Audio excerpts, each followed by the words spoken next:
the UK government and the US government have consistently said they do not have concerns about Israel's approach to international humanitarian law so far as targeting... Oh, no. So far as targeting... No. That's an extraordinary allegation. May I finish the question? All May I right, finish well, the answer? Be careful what you're saying. Does Israel have figures on civilians killed in Gaza? No, for the very simple reason that it is not targeting civilians. On Palestinian recognition and whether they are entitled to a state, simple yes-no question. Do you believe that the Palestinians are entitled to a state? Not according to international law. That's a no. Thank you. Just to follow up on that. Edward. Would you mind, just for the record, just telling us who you are and what you do? Of course. I'm a barrister in practice at Six Pump Court Chambers in London. For about 10 years, I've been very actively involved in a voluntary association of lawyers called UK Lawyers for Israel, working for the proper application of law to Israel, Israelis. I'd say the principal one that I'm concerned with is the international legal war against Israel and the weaponization of international law. What would be the future of a Palestinian living on the West Bank? I think that ultimately depends on whether the international community continues down the tried and tested mechanism of encouraging extremism, unfortunately, amongst Palestinian terrorist groups.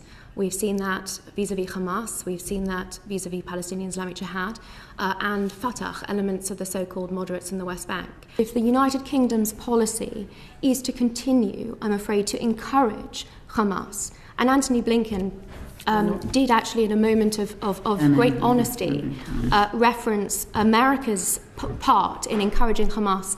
Every time there was criticism of Israel, Hamas would walk away from hostage negotiations. It's one of the reasons I've made it a significant mission, travelling around the world and meeting with politicians and officials, to stress the importance of ceasing funding for UNRWA, which is at the core... Wait, sorry, may I just so that I get this. So if I was a Palestinian mother in Gaza or on the West Bank, I would be looking to... my future would be what? It all depends on whether the West are helping to develop extremism within Hamas? Well, I think the future of any Palestinian in Gaza ultimately depends on whether or not Hamas is defeated, right. Which is, of course, one of Israel's central war aims. Okay, but you're quite confident that Israel is going to be successful, that Israel is going to defeat Iran and Iranian proxies. So then the question is, what happens then? What does peace look like for Palestinians in the West Bank and in Gaza? I'm sorry I keep asking, I just want an answer to that. I think I put it in terms of being cautiously optimistic. I what does cautiously optimistic mean? Well, cautiously optimistic, I don't say that it is easy to defeat Iranian threats, in particular where one sees the international community moving to policies of appeasement and complacency in grappling with these threats. Let's get away from those sorts of words. Yes. Let's just talk about what's the future.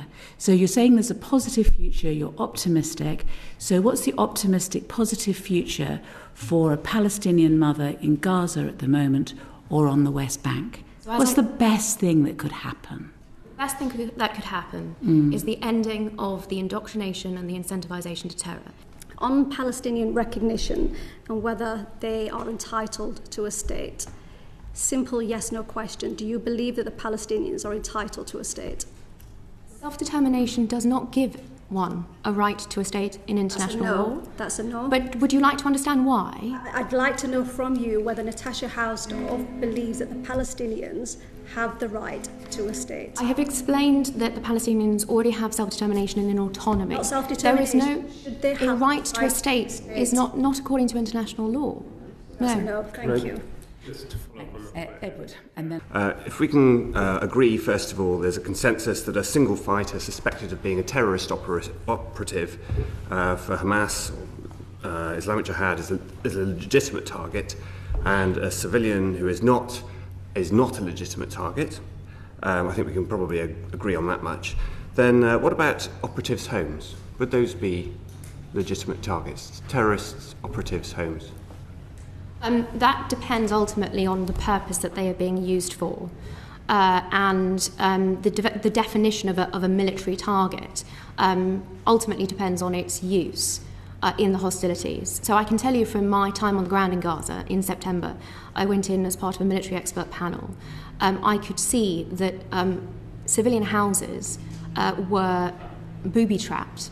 At least in Rafah, it seemed that more or less every house or every second house that we were encountering had been booby-trapped by Hamas, and therefore much of the destruction that one is seeing in terms of the civilian infrastructure is unfortunately as a result of the IDF having to disarm these booby-trapped houses, mostly by destroying them. The UK government and the US government have consistently said they do not have concerns about Israel's approach to international humanitarian law so far as targeting... Oh, no. So far as targeting... No. That's an extraordinary allegation. May I finish the question? All May right, I finish the answer? Be careful what you're saying. Pardon. I beg your pardon. No, I've come here in good faith to answer questions, and from the moment I walked in the room, I've been barracked and told to be quiet. I take your claim that the IDF has the highest standards of IHL for any army in history as outrageous. Having particularly served in the British military myself, I think that is a particularly staggering claim. I would like to ask about international humanitarian law again and aid deliveries. So 91% of people in Gaza are facing food insecurity. 1/3 of hospitals there are completely out of action, with the other 2/3 damaged already by the fighting. 92% of housing units have been destroyed or damaged. And there's now 50 days that no aid deliveries have been accepted into Gaza. And in fact, Israeli ministers have declared they are blocking aid, in particular to exert pressure on Hamas.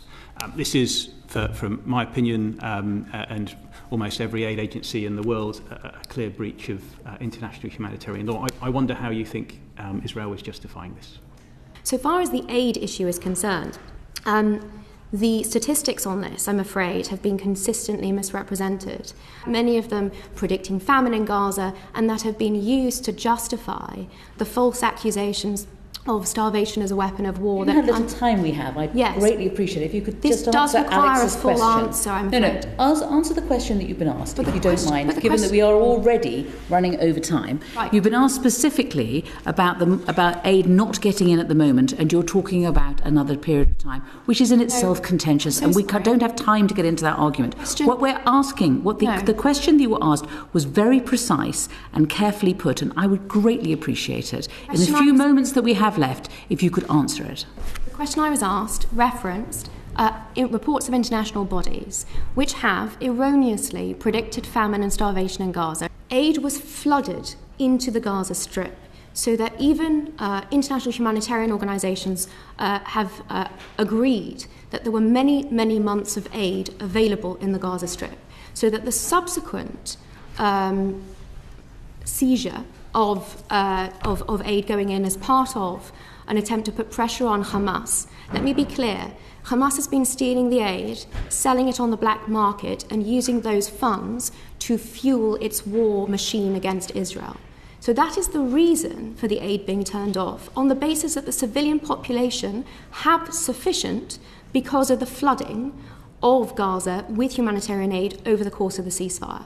I hope that answers your question. So your position is, despite the UN's reports that over 90% of people in Gaza face food insecurity last week, it's acceptable to conduct this blockade because there was lots of aid delivered in the past. So the UN reports, and that's why it's important that I address them, have been consistently found to be wrong. Thank you very much. Thank you very much for your time, and thank you for coming in and for fighting back.